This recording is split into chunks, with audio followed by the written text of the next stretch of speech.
Damn it. ఏంటిటా కుండబద్దలు కొడతా అత్త.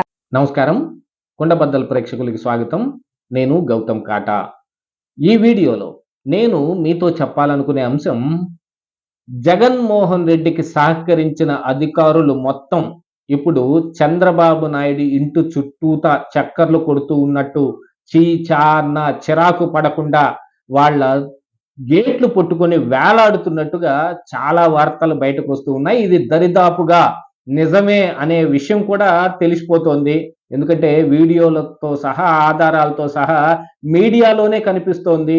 ఎవరెవరు ఎప్పుడెప్పుడు ఎలా వచ్చిపోయారు, అక్కడ సెంట్రీ గార్డులు, ఈ అధికారులు మొత్తం కనపడగానే అటెన్షన్ గా నిలబడి సెల్యూట్ కొట్టే సెంట్రీ గార్డులు, కానిస్టేబుల్లు మీకు అపాయింట్మెంట్ లేకుండా ఎందుకు వస్తారండి అని చిరాకు పడిపోతూ ఉన్నా కూడా, ఏదో కొంచెం దయదలిచి కొంచెం లోపలికి ఒకసారి ఇంటిమేషన్ ఇవ్వండి, ఇకనైనా వాళ్ళు మమ్మల్ని కనికరించి లోపలికి రమ్మంటారేమో, ఒకసారి మేము వచ్చామనే విషయాన్ని వాళ్ళకి చెప్పండి అని ఆ సెంట్రీలని, కానిస్టేబుల్ని అడుక్కునే పరిస్థితి ఎందుకు వచ్చింది? దానికి ఏదైనా ఒక ప్రత్యేకమైన కారణం ఉందా? జగన్మోహన్ రెడ్డి మరి వాళ్ళని తీసుకెళ్లి ఎక్కడో కూర్చోబెట్టాడు, అంతటితోటి వాళ్ళకి సరిపోలేదా?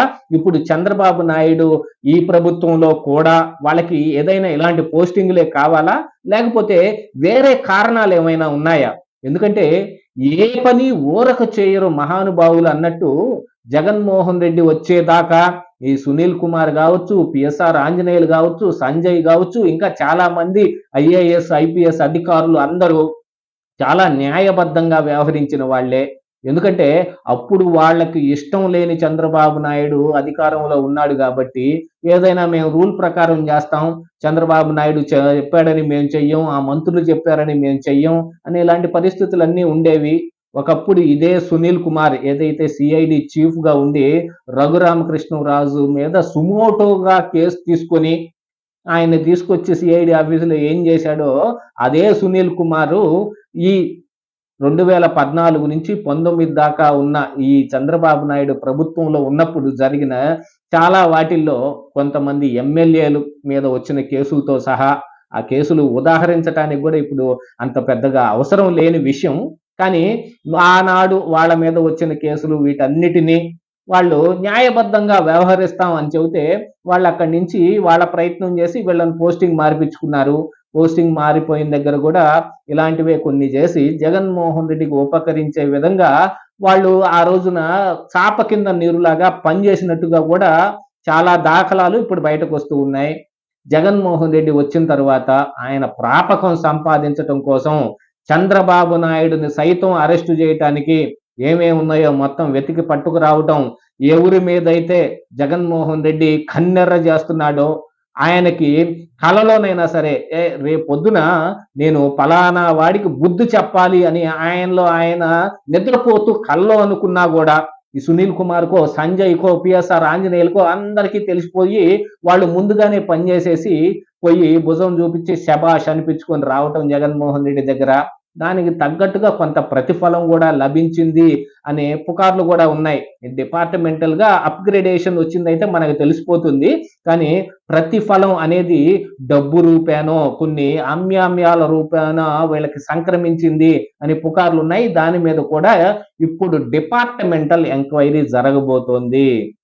ఇప్పుడు పిఎస్ఆర్ ఆంజనేయులు చంద్రబాబు ఇంటి చుట్టూతా చక్కర్లు కొడుతున్నాడు, అమరావతిలో ఉంటే అమరావతిలో, హైదరాబాద్లో ఉంటే హైదరాబాద్లో వస్తున్నాడని మీడియాలో వస్తున్న వార్తల్లో వాళ్ళు ప్రజెంట్ చేస్తుంది ఏమిటయా అంటే, ఇంకా 2 సంవత్సరాల కాలం ఉన్నా నేను విఆర్ఎస్ తీసుకుని వెళ్ళిపోతాను, మీరు నాకు దానికి పర్మిషన్ ఇప్పించండి అని అడగటానికి వెళ్తున్నట్టుగా వార్తలు వస్తున్నాయి. కానీ యాక్చువల్ నిజం అది కాదు.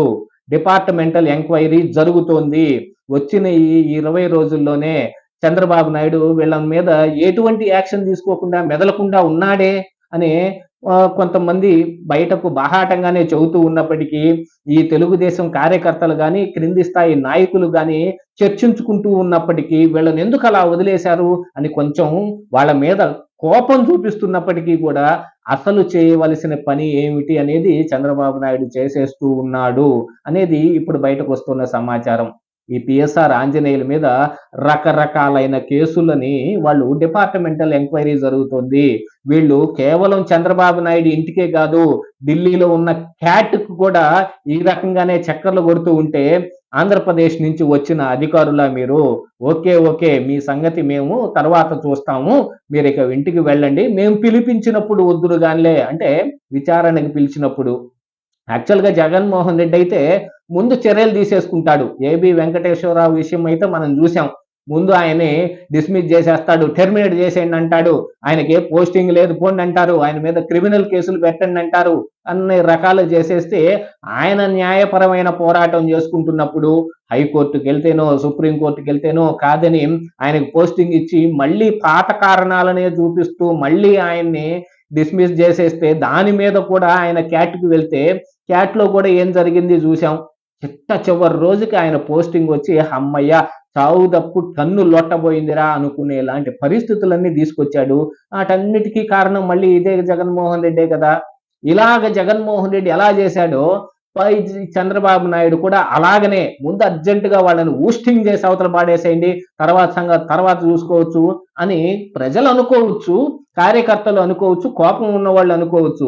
కానీ చంద్రబాబు నాయుడు అలా అనుకోవటం లేదు. ముందుగా డిపార్ట్మెంట్‌లో వీళ్ళని ఎంక్వైరీ చేపించండి. అప్పటిదాకా వీళ్ళని జనరల్ అడ్మినిస్ట్రేటివ్ డిపార్ట్మెంట్‌కి అటాచ్ చేయండి. జీఏడీకి అటాచ్ చేసి వాళ్ళని అట్టే పెట్టేసేయండి. ఎక్కడికైనా డిప్యుటేషన్ మీద బయటకు వెళ్ళిపోదలుచుకున్న వాళ్ళు గాని, ఎవరైనా అప్లికేషన్ పెట్టుకున్న వాళ్ళు కూడా వాళ్ళని వెళ్ళనీయకుండా అట్టే పెట్టండి. ఐఏఎస్‌లు కావచ్చు, ఐపీఎస్‌లు కావచ్చు ఎవరైనా సరే జగన్మోహన్ రెడ్డికి సంబంధించిన ఆయనకు ఉపకరించే విధంగా పనులు చేసిన వాళ్ళందరి మీద ఇప్పుడు డిపార్ట్మెంటల్ ఎంక్వైరీ జరుగుతోంది. ఆ ఎంక్వైరీలో వీళ్ళని ఏ రోజైనా పిలవచ్చు. పిలిచి ప్రశ్నించి మరి 6, 7 గంటల పాటు ప్రశ్నించిన తర్వాత ఇంటికే పంపిస్తారా? లేకపోతే యూ ఆర్ అండర్ అరెస్ట్ అని తీసుకెళ్ళి కటకటాల వెనక కూర్చోబెడతారో అనే ఒక భయం గూడా ఉండటం మూలాన ఇప్పుడు వీళ్ళందరూ ఈ చంద్రబాబు నాయుడు ఇంటి చుట్టూతా చక్కర్లు కొడుతూ ఉన్నట్టుగా సమాచారం.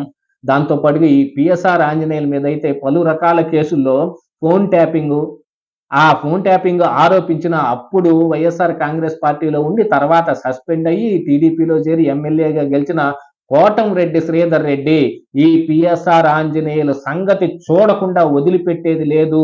డిపార్ట్మెంటల్ ఎంక్వైరీ చేపించైనా సరే దానికి ఆయన ఏ రకమైన సహకారం అందించాల్సున్నా నేను రెయ్యంబౌళ్ళు అక్కడే ఉండి నేను పని చేపిస్తాను అని ఆయన ఇనిషియేటివ్‌గా తీసుకొని పిఎస్ఆర్ ఆంజనేయులు ఎనికిడత వెంట పట్టం మొదలుపెట్టాడు.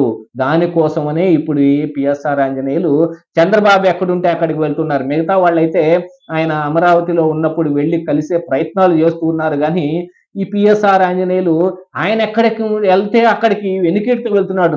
ఢిల్లీకి వెళ్తే ఢిల్లీ కూడా వెళ్ళాడేమో మనకు తెలీదు గానీ, ఇక్కడ సంగతులు ఏమన్నా బయటకొచ్చాయి గానీ, ఢిల్లీ కూడా వెళ్ళాడేమో అది కూడా తెలుసుకోవాలి.